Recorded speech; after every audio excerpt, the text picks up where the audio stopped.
얘들아, 대한민국학원의 신철수입니다.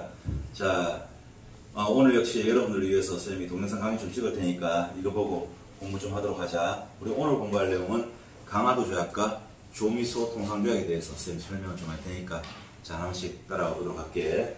자, 칠판 한번 볼게.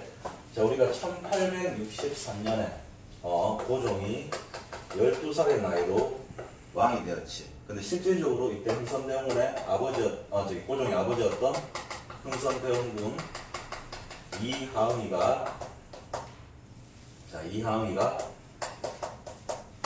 섭정을 시작했잖아. 우리 앞 시간 때는 흥선대원군의 정책에 대해서 봤었어, 맞지? 그런 상황에서 1873년이 되니까 자, 고종이 이때 나이가 몇 살이야? 10살이 더 올라가니까 22살이 되겠지. 이때 최익형 같은 사람들이 상소문을 올려 대원군 합하, 이제 우리의 황제께서도 나이가 20이 넘었기 때문에 직접 친정을 할 수 있을 겁니다. 그만 물러나십시오 라고 얘기를 하는 시점이지. 그래서 대원군은 1873년에 섭정을 거두고 물러나 하야하게 돼. 그래서 거치를 경복궁에서 운영궁으로 거치를 옮기게 된다. 알겠어, 여기까지? 자, 그런 상황에서, 그런데 이 고종은, 대원군은 하야하면서 저거 아들이었던 고종을 믿었는데, 자, 고종 옆에는 실질적으로 누가 있었어? 고종의 와이프였던 민씨가 있었잖아. 우리 대원군의 정책은 뭐였어? 저번 시간에 공부한 거. 그렇지. 통상수교를 거부하는 정책을 폈잖아. 반면에 민씨는 대원군과의 노선이 완전 달랐어. 다른 나라 서양의 문화를 개방하려고 했단 말이야. 민씨의 특징은. 그리고 대원군은 물러난 상황에서 자, 민씨가 고종 옆에서 자기의 정치를 추구하기 위한 부분을 펴기 시작하지. 그런데 이런 시점에, 자, 칠판 좀 보자. 자, 이런 시점에 바로 누가 등장하냐면 통상갸론자들이 등장하게 돼. 자, 이 통상갸론자. 우리가 이 통상갸론자는 여러분들 앞에 실학의 영향을 받아가지고 북학파, 청나라의 선진문화를 받아들이잖아요. 이 북학파. 중상주의의 영향을 받아서 통상갸론자들이 이때 성장을 한단 말이야. 대표적으로 박규수라는 양반이라든지 오경석, 유흥기라는 중인 출신들이 대표적인 사람들이었어. 자, 이런 사람들이 이제 문화를 받아들이려고 이제 하는 움직임들이 꿈틀꿈틀 거렸단 말이야. 이런 시점에 칠판 보자. 1875년에 자, 일본의 황제였던 운요가 조선의 항해를 지 마음대로 왔다 갔다 넘나들고 하는 거지. 그러니까 우리 조선 군함들이 가만히 있겠나 이거 보고? 아니지. 위협 사격을 하는 거야. 오지 말라고. 자, 근데 이만은 실질적으로 어떻게 직접적인 피해도 받지 않았는데 바닷물만 마신 거지, 쉽게 얘기해서. 자, 그런데 이걸 기점으로 해서 일본 놈들은 우리한테 조약을 요구하기 시작하는 거야.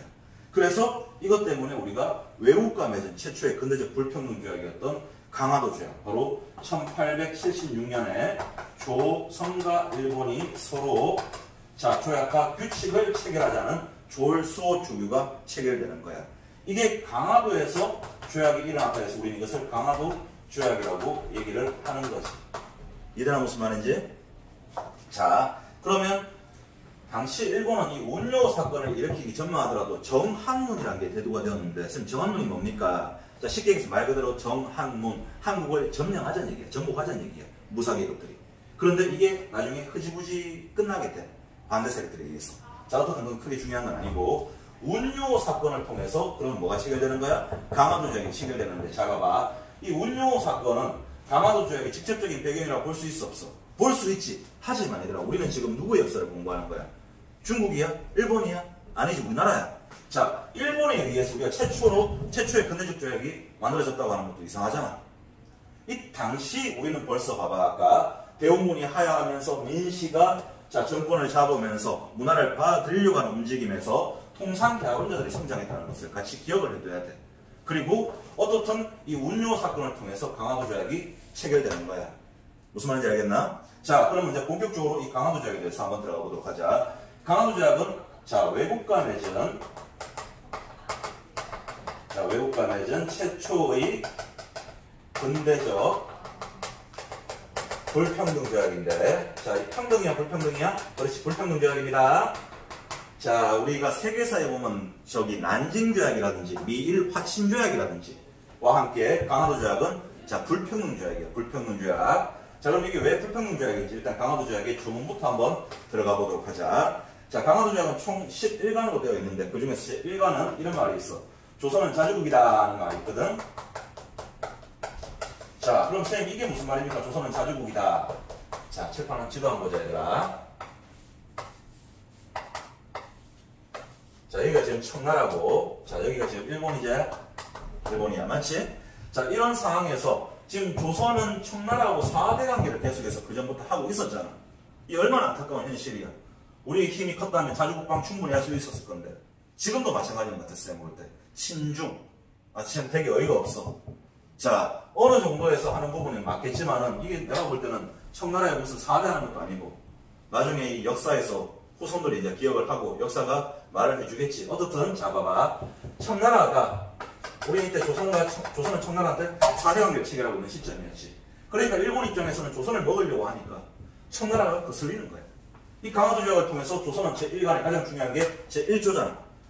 조선은 자주국이다. 이게 무슨 말이냐면, 청나라의, 자, 즉, 청나라가 우리한테 주장하는 권리, 청나라의 종주권을 부인한다는 내용이 바로 제1간에 실려 있는 거야. 그리고 제4간에 보면 이런 말이 있어. 조선은 부산 외에 2개항을 개항한다는 말 나오거든. 부산 외에 2개항을. 그 2개항이 어디냐면 부산, 원산, 제물포항이야. 자, 제물포항은 지금 인천이야, 인천. 이 3개항을 쉽게 얘기해서 개항한다는 내용이야, 개항. 자, 그럼 보자. 부산은 여러분들 일본하고 여기 제일 가까워, 맞지? 자, 이 부산은 그래서 경제적인 목적으로서 일본 놈들이 부산을 개항하는 거야. 그리고 원산은 지금 이쪽 이제 이쪽, 지금도 원산 앞바다에 가면 군함들이 떠돌아다니고 있어. 바로 무슨 목적으로? 군사적인 목적으로서 자, 원산을 개항을 시킨다. 세 번째, 인천은 여러분들, 자, 조선의 수도였던 한양과 가장 가깝잖아. 지금의 서울. 그렇지?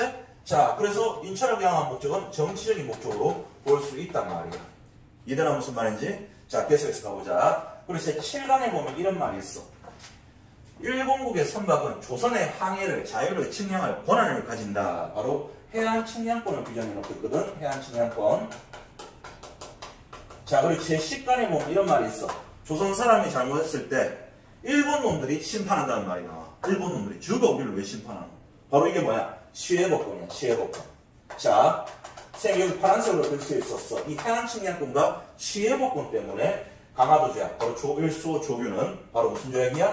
불평등조약이란 말이야. 불평등조약. 그러면 우리 수행평가라든지 서술형 문제에서 자, 강화도조약이 불평등조약인 이유를 서술하시오 하면 해안 측량권과 시해법권을 적으면 된단 말이지. 이해되나 무슨 말인지? 자, 계속해서 가보자. 그런 상황에서 제11간에 보면 이 강화도조약 조일수 조규는 forever 영원하다는 개소리를 하고 있단 말이야. 얼척이 없는 거지. 자, 근데 이거 갖고도 부족하다 보니까 인마들이 뭐를 또, 자, 여기서 몇 가지 더 추가를 시켜. 그게 바로 뭐냐면, 칠판 보자. 자, 이거 갖고도 부족하니까, 조일, 수, 조교에, 자, 바로 뭐를? 부록을 첨부시켜버려. 부록을 첨부시켜버려. 그럼 선생님, 조일, 수, 조교, 부록의 주요 내용이 뭡니까? 자, 첫 번째, 여러분들. 자, 일본 화폐 유통을 허용시킨다는 내용이 여기 담겨 있어. 일본의 화폐 유통을 허용시킨다는 거. 또 하나 더, 자, 거류지를 설정해서 계양장에서 심리로 거류지를 설정한다는 말까지 이 조일수 조규부록에 담겨 있는 거야. 그리고 이것 가지고도 모자라니까 또 어떻게 하는 거지? 얘들아, 한 개 더 줘야겠는 거야. 자, 칠판 좀 보자. 자, 그게 바로 뭐냐면, 조일, 자, 통상장정이라고 우리가 예전에 배웠는데 지금은 조일 무역규칙이라고 교과에는 실려 있을 거야. 조일 무역규칙. 전화 오셨는데요. 응? 전화 오셨는데요. 누구? 끊겼습니다. 계속 갑시다. 자, 조일 무역규칙의 주요 내용들을 한번 볼게. 자, 여기서는 크게 우리가 3가지 내용이 있는데 쌤이 한번 정리를 해봤다. 이렇게 한번 공부해볼까, 얘들아. 자, 한자로 쓰면 이렇게 없을 무자야. 산무정책이라고 해서 한번 기억해볼게. 산무정책. 그럼 무가 들어가겠죠. 자, 무. 첫 번째, 쪽발이가 어떤 물건을 우리나라에 팔 때는 어떻게 하는 거야? 관세를 부과하잖아, 관세. 근데 그 관세를 못 부과하게 무관세를 설정시켜버려요. 무관세. 두 번째로는 쪽발이 항구가 우리나라에 배에 정착을 하고 하려면 항구세를 내야 돼. 역시 항구세를 안 받아. 무항세야. 세 번째, 우리나라 양국들이 일본에 무제한으로 유출할 수 있게끔 양국의 무제한, 양국의 무제한 유출까지 해서 이 조일 통상영역, 다른 말로 조일 무역규칙에 수록해버렸단 말이지. 세 가지를 같이 담아버린 거예요. 전부 다 강화도에서 조약을 체결했다 해서 우리는 이것을 무슨 조약이라고 불러? 강화도 조약이라고 하고, 중학생 친구들은 강화도 조약이라고 이렇게 공부를 하면 되고, 고등학생 친구들 그리고 수험생들은 조일 수호 조규와 조일 수호 조규 불업과 조일 무역규칙을 구분해서 공부를 좀 하도록 합시다. 됐습니까, 여러분들? 자, 그러면 이 강화도 조약은, 조일 수호 조규는 외국과 맺은 최초의 근대적 불평등 조약이기 때문에서 우리 역사적인 의의가 있는 부분이었고, 자, 해안 측량권과 시해법권 때문에 불평등 조약이었던 거야. 직접적인 배경은 운요 사건이었지만 그래도 그 전부터 우리는 벌써 계약을 하려고 하는 움직임들이 있었다는 거. 자, 기억을 해두면 됩니다. 아시겠지? 자, 여기까지.